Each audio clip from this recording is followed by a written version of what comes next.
Well, howdy there, Internet people. It's Bo again. So today we are going to talk about why NATO is looking for non-kinetic options. Why they're looking for options other than putting in troops. For a lot of people, this is confusing. And this is especially true if you're one of those people who may understand the numbers and comparative capabilities of the militaries, but you don't understand doctrine when it comes to what countries are willing to do. If you understand the numbers, you're looking at this and you're trying to figure it out, right? Because it doesn't really make sense. When this mythical fight takes place online and people sandbox it and talk about it, it's the United States versus Russia. If you're familiar with the comparative capabilities, the United States wins. You know, it's that old joke. The world's largest air force is the United States Air Force. The world's second largest air force is the United States Navy. And that's true, by the way. It's a joke, but it's also accurate. So why isn't that option being exercised? Especially considering when you're talking about Europe, all of NATO's involved. All of those other militaries are in the fight as well. NATO would in fact stomp Russia into the ground pretty quickly. It would be bad. There would be a lot of lost pretty quickly. But Russia would be pushed out of Ukraine, absent really bizarre fog of war stuff. So why don't they do it? Because this isn't the type of country the U.S. normally fights. This is a near peer. They can push them out of Ukraine, but once they hit that border, they hit a roadblock. And it's not Russian winter. It's not the Russian people's historical willingness to put it all on the line. When we talked about the worst case scenarios, when we talked about nukes, when do they really come on the table? When one nation is worried about actually losing control. The United States and NATO cannot militarily depose Putin without running the risk of nuclear war. That's why. That's why they're reluctant to do that.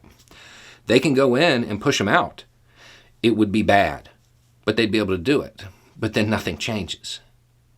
Nothing changes because they won't, if they're smart, they won't actually move further because then the risks they become astronomical.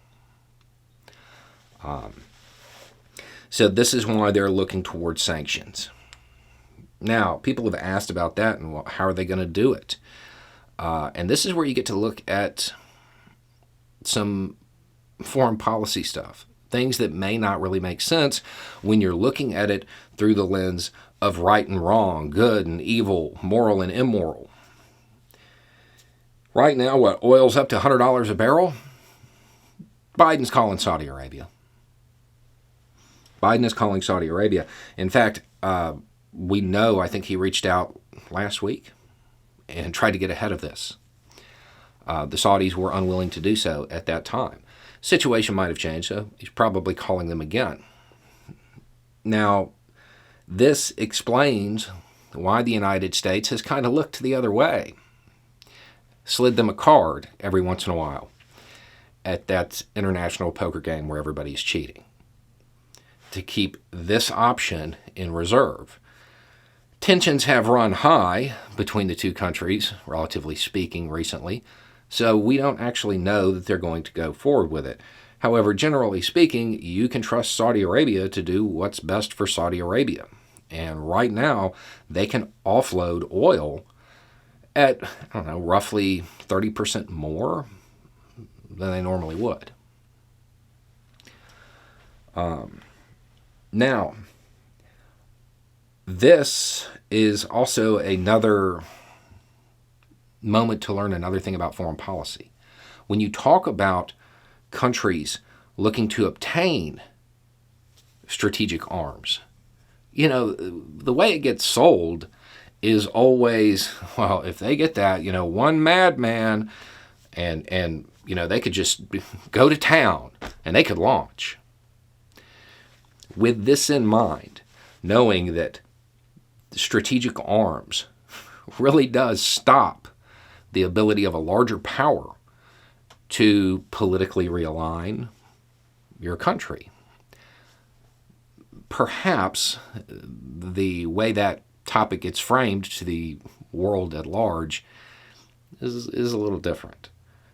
Maybe one of the real reasons is if a country gets this power, they kind of are guaranteed a pass because nobody wants to risk it.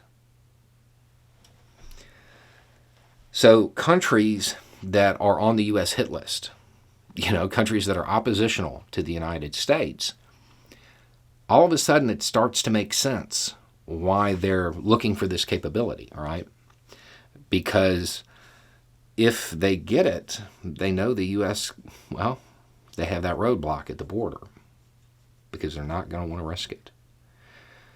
From the other side, when you're talking about foreign policy and you're the United States or you're Russia or China, if you're any major world power, you want the ability to politically realign other nations as you see fit, because foreign policy isn't about right and wrong.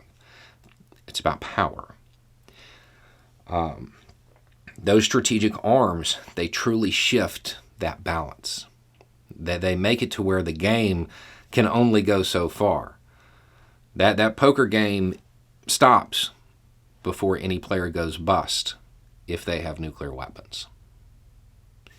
That's why. Now, in a video that's already been recorded but keeps getting pushed back, we talk a little bit about cyber capabilities. That is also something that Russia's really good at. They used it during Ukraine. They're really good at that, and a direct military confrontation between NATO and Russia, they would let loose. They would try everything that they could think of. So there would be disruptions at home for the civilian populace of NATO. There's a likelihood that that's going to happen anyway because of the sanctions to some degree. But in conflict, it would be all out. So if you're wondering why NATO isn't just going in and cleaning house, especially if you really understand the capabilities of NATO, all of NATO versus Russia, this is your answer. They can only go so far.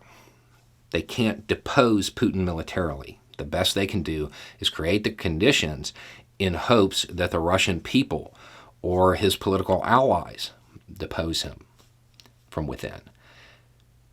The possibility of the U.S. doing it through regime change and the way the U.S. typically does it, not so much. Not something that is really likely. So that should answer that question. There's too much at stake. It can only go so far. It doesn't actually create change on the geopolitical scene. It just gets them out of Ukraine. And that doesn't actually solve the problem, because Russia could attempt to come back in as soon as NATO withdraws. And it would be costly.